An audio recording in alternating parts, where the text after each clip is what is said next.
Bienvenue dans les Petites Histoires de Michel, un podcast dans lequel je raconte mon exploration de la cuisine japonaise.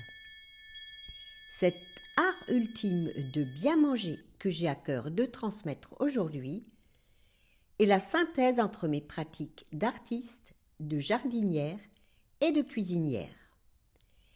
Il s'adresse aux amoureux du Japon, aux gourmets de tous bords et aux cuisiniers soucieux de préparer une cuisine saine, savoureuse et créative, qui nourrit aussi bien le corps que l'esprit.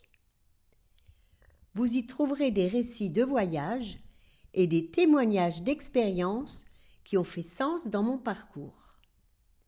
J'y délivre également, au-delà des recettes, les principes qui sous-tendent la cuisine japonaise. Nous ferons des visites dans le jardin, source d'émerveillement et d'abondance, et nous prêterons l'oreille à des personnes qui ont contribué à enrichir mon parcours dans l'oasis nippone que je me suis créée. Belle écoute à vous! Au cours de la même journée, après ma visite dans l'atelier de Catherine Colomba, j'ai fait un crochet par Neuve-Église pour retrouver Claude Cripps, un autre céramiste présent dans la boutique de l'Escalier. Neuve-Église est nichée dans le Val de Villers, au pied des Vosges. Depuis l'autoroute, on y accède par une route de vallée qui devient plus sinueuse à la fin. L'arrivée donne l'impression d'entrer dans un recoin préservé des Vosges, loin du bruit de la plaine. Ici, changement total d'ambiance. Chez Catherine, j'avais assisté à l'émaillage de ses nouvelles créations dans un atelier lumineux équipé d'un four électrique. Elle y mène la cuisson de ses pièces avec soin, cherchant des effets subtils grâce à ses émaux enrichis de cendres de sarment de vigne. Chez Claude, tout autre décor. Je m'installe avec lui sous l'appentis qui abrite le grand four à bois qu'il y a construit. Là, changement de procédé. Claude raconte la spécificité et la magie des cuissons au bois, une technique vivante, imprévisible, presque alchimique. Nous allons emboîter ses pas dans ce parcours du feu et de la terre sur plusieurs épisodes jusqu'à l'équinoxe, lorsque nous basculerons vers l'automne. Je suis passionné de céramique, je suis passionné du feu évidemment. Je suis d'une famille de verriers. Depuis gamin, je fais un peu de verre aussi, je souffle un peu de verre. Mais disons que quand j'étais gamin, j'allais à la verrerie là, chez mon oncle. J'ai toujours été fasciné. Et c'est vrai que là, tu es en prise directe avec le feu. Tu cueilles la matière en fusion. Ah ouais, ça c'est encore autre chose. Ouais. Oui. Ça n'a pas trop de lien direct avec la céramique. On va dire que le verre, c'est cousin lointain. Parce qu'on travaille en fusion, justement. Nous, la fusion, elle est dans le four, quoi. On la touche pas, alors que le verre, on la touche. Mais oui, il y a quand même des connexions. Il y a des connexions. Oui, il y a des connexions, c'est sûr. Et on se retrouve beaucoup entre verriers et céramistes, quand même. En fait, est-ce que tu pourrais dire que tu serais un expert ? Je le dirais une minute avant ma mort, peut-être. Mais non, j'ai encore tellement de choses à apprendre que j'ai une expérience. Oui, ça, j'avoue, j'ai une expérience. En fait, tu peux pas trop conseiller parce que c'est je sais conduire un four, je sais s'il y a un petit souci, j'y arrive dans l'association La Terre Plein à Tintru. Pour le four à Nagama, donc on cuit, je disais en 4 jours, 4 nuits. Donc on fait des équipes, on fait des quarts de 6 heures, on fait des équipes. Alors on a toujours des jeunes céramistes avec nous, mais dans chaque équipe, il y a à chaque fois un référent. Je fais partie, moi, des référents pour la cuisson. Pendant 6 heures, c'est toi qui diriges la cuisson. qui dit combien de bois, qui donne la fréquence, qui donne le rythme, qui réagit s'il y a un petit souci, un vent fort qui se lève, une pression atmosphérique qui chute. Enfin, tout ça, ça influe. Hein.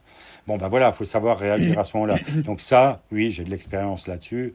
J'ai une certaine expertise là-dedans, quoi. Mais après, quand on ouvre le four, je te dis, il y a encore de la surprise et il y a encore plein de possibilités de surprise. Donc dans ce cas-là, on ne parle pas d'expertise, on va parler d'expérience, on va dire qu'on sait, au bout d'un certain temps, on sait lire une pièce à la sortie du four, on sait, voilà. Mais ouais, alors j'ai une certaine expertise, oui. Ouais. Mais on n'est jamais complètement expert parce qu'on a toujours à découvrir. Voilà, on a de l'expérience. Moi, je cuis au bois depuis 80. Ah, ouais. Depuis 80, ouais. Bah, tu sais que je vais regarder tes poteries encore autrement. Après tout ce que tu viens de me raconter. Ouais, c'est sûr que voilà, c'est pas anodin et c'est ouais, il y a bah, les céramiques, tu vois bien quand on les sort, sur on va dire les faces, hein, tu les tournes, tu vas voir la partie qui a été exposée au feu, tu vas voir la partie protégée, il y a toujours comme ça le feu et puis le feu. Après, à l'enfournement, il y en a certaines que j'expose complètement pour justement avoir la force du feu, puis il y en a d'autres que je vais protéger pour les avoir plus en douceur, pour avoir des choses un peu moins marquées par le feu, quoi.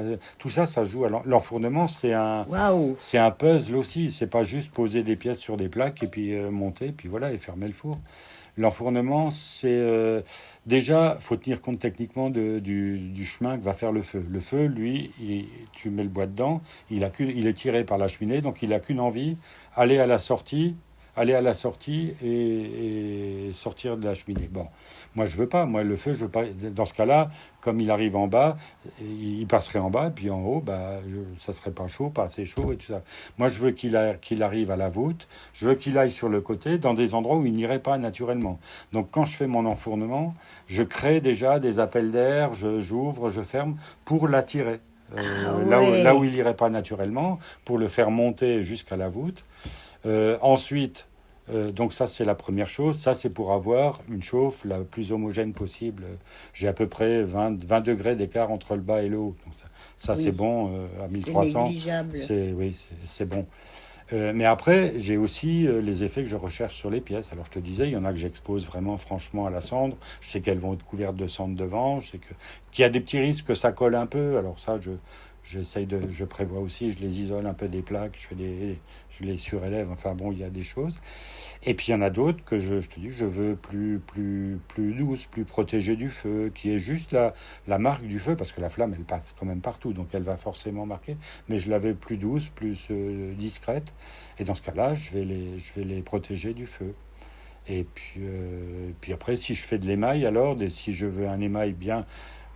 pas trop touché par le feu, là c'est pareil, quoi. Je suis obligé vraiment de les protéger, quoi. Ok. Et c'est un casse-tête aussi, mais c'est bien ça, parce que ça, je veux dire, quand tu fais l'enfournement, c'est vraiment un bon moment. Il y a le cerveau en ébullition là, et puis on commence à rêver sur ce qui va sortir, quoi. Ça, quand même, le rêve. Ça quand même. Ouais. Mais là, dans cette partie-là, c'est là que les pièces sont cuites. Ouais. Tu rajoutes des étagères, rajoutes... Bah, tu vois, là, j'ai mis des plaques pour montrer un peu. Oui. Donc, j'en mets, il y en a jusqu'en haut. Ah oui. Il y en a jusqu'en haut. Puis la murette, là, elle est pour l'instant en escalier. Mais la murette, je la construis jusque devant, jusqu'aux portes. Et là, ça oblige le feu à taper contre et de toute façon à monter. D'accord. Puis en plus, je fais des appels d'air en haut. Et là, il monte tout seul. Ouais, voilà, quoi. L'aventure de la cuisson bois, c'est... Ah ouais, c'est une aventure. C'est quelque chose, quoi. Et ça mérite d'être parlé. Parce qu'on se rend pas compte, on se doute pas. J'imaginais pas. C'est sûr que les gens qui viennent, c'est pour ça aussi, tu vois, là, bon, voilà, l'expo, ça va être, j'ai laissé le four ouvert, j'ai mis un peu en scène dedans, pour pouvoir expliquer aux gens, quoi. Beaucoup de gens s'imaginent pas, effectivement. Ils pensent que, voilà, on les rentre dans le four, tu vois, là, il y a pas, les portes, elles sont là, je monte 2 murs à chaque fois, enfin, voilà, c'est un engagement aussi, une cuisson, hein, c'est pas... Ouais. C'est pas anodin. Oui, et le four est muré. Ouais. Et tu... Et donc, je laisse des ouvertures pour pouvoir regarder mes montres fusibles pour la ouais, température. ouais. Au milieu, je laisse un canal vide parce que en fin de cuisson, le bas, là, tu vois, la plaque à droite, en bas, c'est le départ de la cheminée. Donc, c'est une zone qui est un peu moins chaude. Alors, pour compenser ça, à partir de 1250 degrés, je mets du bois au milieu aussi. Ah, J'en il te mets faut pendant une petite 2-3 heures. entrée pour J'ai une pouvoir entrée pour pouvoir mettre du bois, quoi. Donc, c'est bien aussi mettre parce que du quelques coup, les bûches. pièces qui sont là, eh ben, elles vont se prendre des cendres aussi. Ok. Elles vont être marquées ok. aussi, quoi. C'est, on peut dire, un art.